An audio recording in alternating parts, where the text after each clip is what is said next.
It's Black as Night. Nikki Blakk on the Bay Area's rock station, 107.7 The Bone. 107.7 The Bone. That is Rush and Tom Sawyer. I'm Nikki Blakk, and in the studio with me, I have Matt Morales, who's going to be performing with Norm McDonald at Cobb's Comedy Club on Friday, October 14th. Now, Matt, is there more than one show? Because I only have the Friday one listed right here. Actually, I was about to say, there's shows Thursday, Friday, Saturday, and Sunday. Oh, wow. Two that's shows a lot. Friday. Two Norm shows must be Saturday. popular. He's a very popular guy. I mean, I know he's awesome. He's super awesome. But usually when you get a big headliner like that, you only get him for like a couple of days at Cobb's, right? Usually, yeah. But this case, you've got plenty of chances to see him.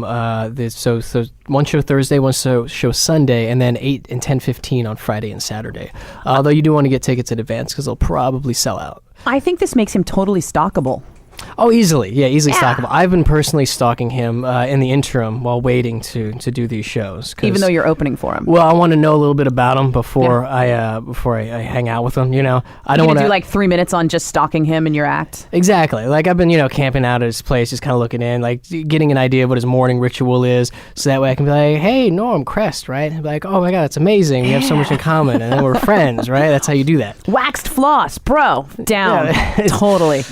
Actually, this is what's kind of neat is I've seen Norm perform live before, and I've always like wanted to work with this guy. So it's kind of cool to actually work with someone that I saw live prior, because when I started doing comedy, I didn't watch a whole lot of stand-up comedy before doing it, at least live. Like I watched it on TV, but never saw it live. And he's one of the few guys I actually saw live. So now I actually get to work with him. So I guess you could say I've been stalking him from the beginning. That is so sweet. It really is pretty sweet. Yeah. Aww. No, I made a card with those details for him and everything. I cut all the you're gonna give letters. to him? Yeah, I cut all the letters out of newspapers and things like that. I found that the Rolling Stone is really good for that. Oh yeah, that's what I'm using. I'm using old Rolling Stones. Yeah, you know why? Because Rolling Stone has so many different fonts that you could just cut up one magazine and and it looks like you cut up several. Yeah, lots of fonts. Don't ask me how I know that. I think I have a feeling.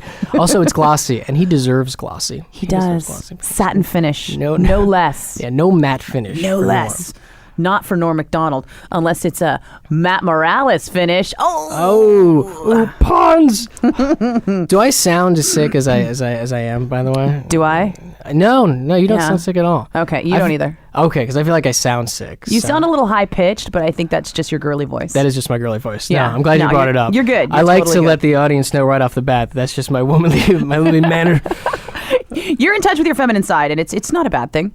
It's actually very endearing. Yeah. Oh, thank you. I appreciate that. Yeah. So you and I will cough off the air while I give away a pair of tickets to see you with Norm McDonald at Cobb's Comedy Club on this Friday at 10 o'clock. I got tickets to The Late Show, which is the rowdy one. Tickets are on sale now at cobbscomedyclub.com, but I got them for you right now at 888-303-BONE. 107.7 The Bone. That is Tom Petty. The waiting is the hardest part. I'm Nikki Blakk, and in the studio with me, I have Matt Morales, who's going to be performing with Norm McDonald at Cobb's Comedy Club this Thursday through Sunday. That's correct. That's a lot of shows. Yeah. Are you nervous? No, not really. No? No, I'm more nervous about the stalking that we were talking about earlier. About getting caught for that. Yeah, so, I think you're good. You almost have made a case where you could be like, "Oh, come on. Would I actually stalk someone if I said on the radio that I was stalking him? Come on, officer. That's funny." It's all a farce. So if you have a show on Sunday, I know this is going to hurt you. How are you going to watch the Saints game? Easy, because the Sunday show is at 8 o'clock. So the Saints usually play. I think they're playing a 10 o'clock game. They usually do. They usually play the early game. So that's fine. I'll be able to watch my Saints. And I'll probably be able to watch most of the football and then be following it on my phone up until... It's awesome for me that I don't have to hate you, because the Saints are like my third favorite team. Yes. And now also because they're no longer in the same division as the 49ers. There's no more conflict of interest. Well, because, for a long time, the Saints would come to San Francisco every preseason and just get annihilated. Yeah. And the last 3 years, that hasn't happened. It's been pretty nice for me. It's been pretty cool. A little bitter. But now the 49ers are suddenly 4-1. I had to eat my words, because someone asked me before the season started, and they're like, "Hey Matt, you like football? How many games do you think the 49ers are going to win?" I'm like, "How many games are they going to win? How many points are they going to score?" Like in preseason, they looked horrible. Everyone looked horrible in preseason. Yeah, I know there's some teams that looked like the Texans looked really good in preseason. Felt a lot of good that did them last weekend. I'll get to that. Saying. But the Niners, I can't believe it. I thought, the whole Harbaugh thing was just going to be like here's another college coach trying to make it happen in the NFL, and I was wrong. I was totally another wrong. college coach to try to make it happen in the NFL with the Niners? Bill Walsh. Bill Walsh, yeah. Yeah. Those were different times. That one worked out. Well, if Harbaugh can get Alex Smith to play like he's playing, then Clearly he is a miracle worker. Yeah. Honestly, if I had a blind kid, I would send it to him right now. I'd be like, just lay hands on my kid, please. It's and not only the Niners doing good, you've got like them and the Raiders are doing good. The Raiders last weekend, I mean, that was scary. Because you've got the death of Al Davis, which is the end of an era, and I don't think I'm overstating that. No, not at all. At all, and for a while it looked like the Raiders were going to lose. It looked like they were going to give up the farm, and the Raider Nation. You know how they are. They're just like, because the Raider Nation at the beginning of every season and at the beginning of every Sunday, they believe wholeheartedly, without doubt, that the Raiders will win. Yeah, and then the millisecond the Raiders like drop a ball or go down in points, they're like. Convinced. They're convinced this whole season is over. it's all they have. It's all they have to look forward to all week. They're getting their spikes ready. They're buying the silver face paint. I was really glad that they really want him to win that game, and because I mean, for all the flack that you hear about Al Davis, and that's one of the things that bothered me too. Is like the online Facebook obituaries that he was getting. I think there's a little too much focus on the past 10 years. Mm-hmm. Because people don't, a lot of younger football fans don't understand that the NFL is really shaped by a lot of his actions. It was what, 6-7 years ago that the Raiders went to the Super Bowl. Exactly. So really, I mean, the disintegration happened, honestly, the minute Gannon was out. Yeah, it was a very recent. That dude had competitive teams. That dude was in the zone for since the early Decades. 60s. Yeah. Decades. And I was talking to one guy. I was like, he really wasn't. I was making that point. It's only been the past few years, which really been kind of a problem. Like he's been kind of off his rocker a little bit. And he's like, well, yeah, but he's always been kind of crazy. With the LA move, all that stuff. I'm like, well, yeah, that's awesome, right? Isn't crazy that like awesome? A fox. Yeah, don't you want the owner of your sports team to be crazy? You don't want like a dull guy. Like there's the guy the guy who owns the Tennessee Titans, Bud Adams. I don't know. He owned the Oilers back. He's one of the old owners. He's like 80 something as well. So he was at a game, and where the Titans were beating the Bills, and this happened a couple years ago. 80 something years old, and as the Titans are winning, he gives everybody the double bird from the stands. Everybody. It was awesome. And then after the game was over, he went down to the field and did it from the field. Oh, dude. There's nothing cooler than crazy old dudes like that. So I mean, I feel like that. I want more of that. Like that's what I think Al Davis should do more of that. Like I wanted him just go out into the field and like wave the crowd and just start shooting, bullets, or just drop trowel and BA the whole crowd, the whole other side, or both, a full drop trowel and bullet party to the opposing team. Like the announcer would be like, Al Davis is waving to the Jaguars fans. And here comes the machine gun. They think they know better every game. Like that's what you watch, football for, is entertainment. It's a game. Yeah, it's true. It's supposed to be fun. It's a game of extremes. Yes, you don't want it to be dull. And Al Davis was probably the most extreme owners you have. So I think it's sad that that dude's gone. Even for all maybe the team will have a little more organization now. I hope so. I really hope so. I mean, for all the people who wished Al Davis's death, and I know there's a lot of them out there. Oh yeah, I argued with them every time. I'd be like, dude, you need to throw some respect, because Al Davis is the only man who has done every job in the NFL. Yeah. He was the commissioner at one point. He was a player. He was a coach. He was an owner. He did everything. He wanted more. He wanted to even. I mean, he was. It's. He probably took tickets once or twice. I mean, it wouldn't surprise me. Probably sold beer. I don't know. And a good look towards the end too. All right. Speaking of good looking, Norm McDonald is going to be performing at Cobb's Comedy Club with Matt Morales. That's a good transition. Thank you. This Thursday through Sunday. The tickets are on sale now at cobbscomedyclub.com. And if you stick with me, I'll be giving away some later on this hour on 107.7 The Bone. 107.7 The Bone. That is Foghat. And they are rolling on a slow ride. I'm Nikki Blakk. And in the studio with me, I have Matt Morales, who's going to be performing with Norm McDonald at Cobb's Comedy Club Thursday through Sunday. That's this Thursday through Sunday. Tickets are on sale now at cobbscomedyclub.com. And I was thinking maybe we'd give a pair away too. That'd be fun. Give a pair away. Sure. It's maybe you call in. Do you call in to give those away? That's how it works usually. You don't show up. That'd be that'd be bad. Yeah, that'd be awkward. Yeah.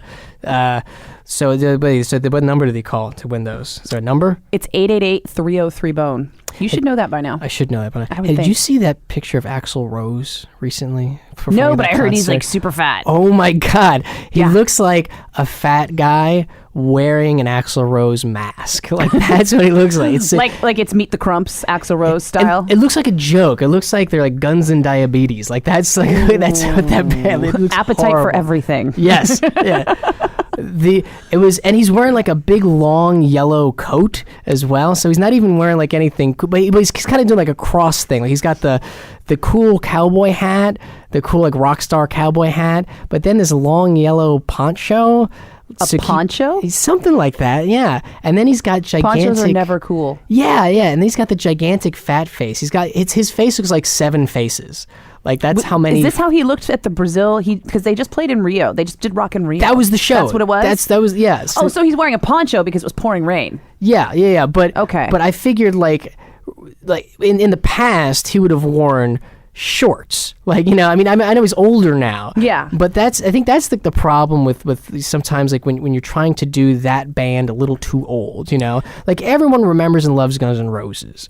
But like when you're pushing 250, like when you look more like Homer Simpson, it's not gonna translate the same. It's not precious. Welcome to the jungle. It doesn't work when you look like a gorilla, And the only one that's free from that is Slash, because Slash looks exactly the same. Slash 25 years later, completely the same. Yeah.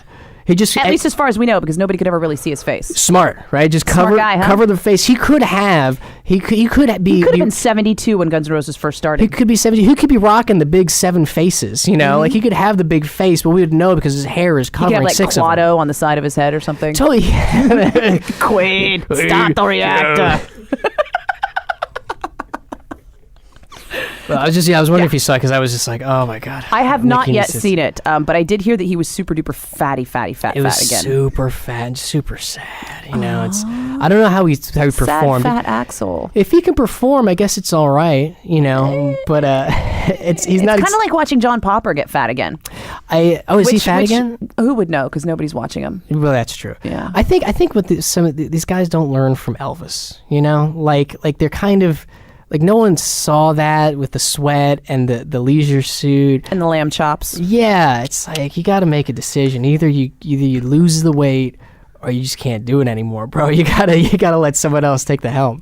You want him to only have to carry you out on one stretcher when you die of a drug overdose. Exactly. It's you whatever. You can't have him carrying him out like Don Corleone in The Godfather. 4 guys at each side. I'm going to see if I can get you some Guns N' Roses now that it sounds so appetizing. Yummy. Ooh. And we're going to give away some tickets right now. 888-303-BONE to see Norm McDonald and Matt Morales at Cobb's Comedy Club in San Francisco. My tickets are for the Friday show. So if you want to go Friday late, give me a call now at 888-303-BONE. 1077 The Bone. That is The Doors. And hello, I love you. Won't you tell me your name? Which I still think is one of the best pickup lines of all time. In the studio with me, I have Matt Morales, who's going to be opening for Norm McDonald at Cobb's Comedy Club in San Francisco this Thursday through Sunday. Tickets are on sale now at cobbscomedyclub.com. And Matt, it's no secret that you're also a bonehead, right? That's correct. That's correct. So what would be your favorite song of all time? I definitely don't have a favorite song of all time, but I have favorite band? songs. Well, I have favorite songs by bands. Okay. Like actually that Doors song we just played, Hello I Love You. That's one of my favorite Doors songs. I'd say my favorite album is probably LA Woman, but as like a singular song, that one is definitely one of my favorite songs. And then why do you have to be so particular? Because I'm finicky. Yeah, you're like Morris the cat. Yeah, it's like what's like Sarah, like that the high pitched girly voice. It goes to my whole personality. I'm very girly about these things. I want to see you order in a restaurant. Oh, it's really annoying. bad. Like, can I not get like this? Can I have that on the side? Dude, that's awesome when people not order stuff at a restaurant. Yeah, you're like, dude, I'm here to take your order, not your not order. Yeah, I like the steak and potatoes, but can you hold all starch? I don't want any starch in there. Yeah, but we're talking about music, Oh, we were trying to talk about music. I like we were talking about favorite bands. But I have favorite songs, like Led Zeppelin.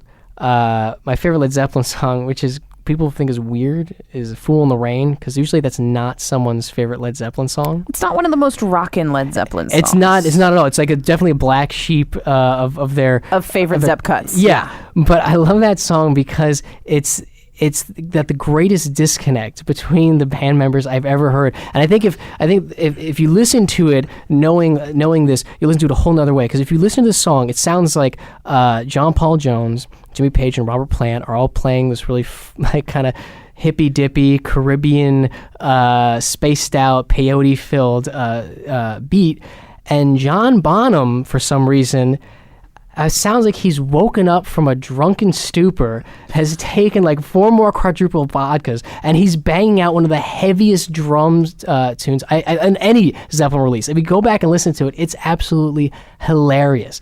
It's like he woke up and just kind of rubbed the garbage out of his eyes and just took a handful of drugs and was like, I got this. And if you listen to it, it's by the time it's over, after you listen to all the fills, you'll be in hysterics. If you listen to the song from this angle, listen to all the drum fills, listen to how heavy he plays, because the rest of the band is not like that. And it makes me wonder, like, how did they even record it? Was it in... was it in one pass? Actually, there was a point in time where Led Zeppelin were not getting along. So Robert Plant and John Paul Jones were going to the studio during the day, and then Jimmy Page and John Bonham were going out at night and just getting wasted and showing up at the studio at like midnight, 1 o'clock in the morning, and then playing through the night and crashing at dawn. Okay, that makes much more sense. This may have been during those sessions. I don't know. I'd have to look it up. Because I was under the impression it would have happened 2 ways. Either the other 3 went and did a bunch of peyote and go into the studio and woke up John. And John got a handful of the wrong pills. John got and bashed out, but they were all so messed up that no one noticed what happened, and the other 3 just kind of like went on their way, and then John like threw up behind his drum stool and then fell asleep in it, right? Like either that happened, or they tried multiple times and they had to settle on what we hear now. Like it was like John comes in and he's like not wearing a shirt. He smells like garbage. You know, he's got like food and vomit in his mustache. You know, and they're like, all right, so it's kind of like a fun Caribbean kind of slow beat. He's like, oh, you mean like this? Blam, slam, fuck it out. Like, okay, John, actually, can you let's just take a walk. Let's dial it down a notch. Yeah, and go calm down. Have some tea, just walk around, try it again. And he's like, oh, I got this. I gotta do this. Like making those kind of sounds. And then he tries it again, like blah, blah, blam. Like, okay, John, that was harder than the last time. So, and like maybe like after 6 or 7 times, that's what happens. And here's what they ended up with. It's Led Zeppelin, "Fool in the Rain" on 107.7 The Bone. 107.7 The Bone, that is Green Day with Boulevard of Broken Dreams. I'm Nikki Blakk, and in the studio with me, exercising his broken dreams, Matt Morales. Hello. Because let's face it, aren't all comedians like walking around like broken people at some point?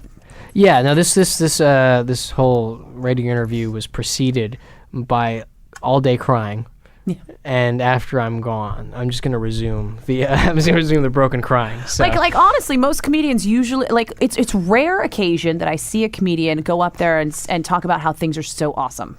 Well, it's because which is weird because if you're a successful comedian, I think things are pretty awesome because that's a pretty awesome job to have. You know, I mean if that's all you're doing, essentially you sleep most of the day.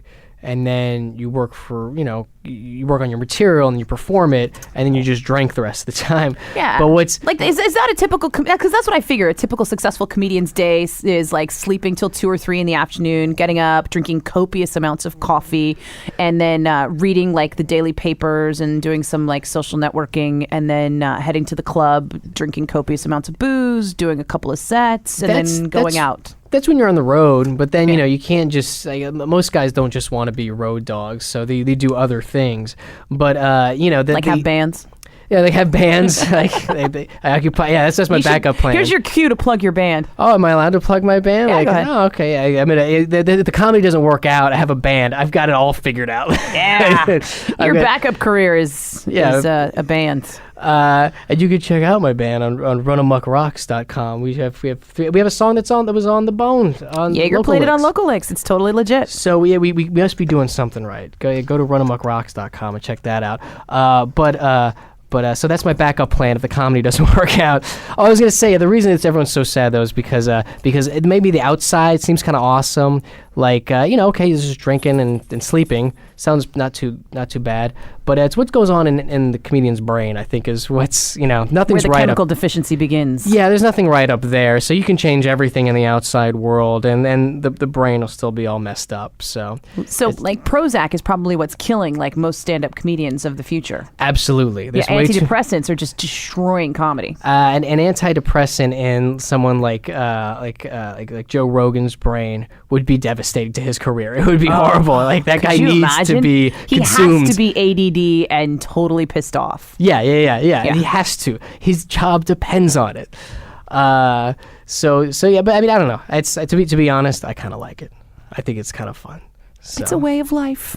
Thanks for coming down here, Matt. We have got Matt Morales and Norm McDonald at Cobb's Comedy Club Thursday through Sunday. So you got some chances to catch them, but Norm McDonald is super popular. He always sells out. So definitely get some tickets. Get your tickets in advance at cobbscomedyclub.com. And add me on Facebook because my website crashed. I can't believe it. In 10 years, my website MattMorales.com is dead? Is dead. So add Real Matt Morales on Facebook. Fan me. Facebook.com/Real Matt Morales. And what's your Twitter? It's Tuesday, Twitter day. It's Real Matt Morales. It's Real Matt Morales. Yeah. Is there a fake Matt Morales out there that you're hiding from? There isn't. He's a punk. Sure. Don't add him. Okay. he's fake Matt Morales as far as I'm concerned. Dick. I just have to find him. Yeah. Wouldn't that be awesome if you had like your own fake Matt Morales profile and then you argued with yourself back and forth on Twitter? You know what? I actually have like multiple Matt Moraleses that I follow just to kind of make sure. And that's weird stalking. Ngaio was here last night and he said that he's part of the Ngaio. There's an Ngaio club on Facebook. That would make more sense because the Ngaios are bonding together. Well, Ngaio is a weird name. Like Matt Morales is just like a name. Like anybody could be named Matt Morales. Like, you feel like there's a story behind the name Ngaio. So I follow, like, there's a guy who's like... Apparently not in New Zealand. It's very popular there. Oh, really? Supposedly. Well, that's what Ngaio said. How am I supposed to check that? Yeah, you can't fact check that. You just have to take him at his word. Yeah. Actually, I do know a Kiwi. I could fact check it. Ooh. Let's get suspicious on this one. I'm gonna text her. Let me know what happens. I will. I will tweet at you. I'll go to SAC and show up on Ngaio's door and be like, "You lied! Liar!" We'll prove it from the podcast. It'll be awesome. And stick around tonight because I will be giving away more stuff later on 107.7 The Bone. Nikki Blakk. She sleeps all day and she works all night. What kind of girl do you think she is? It's Black as Night on the Bay Area's rock station, 107.7 The Bone.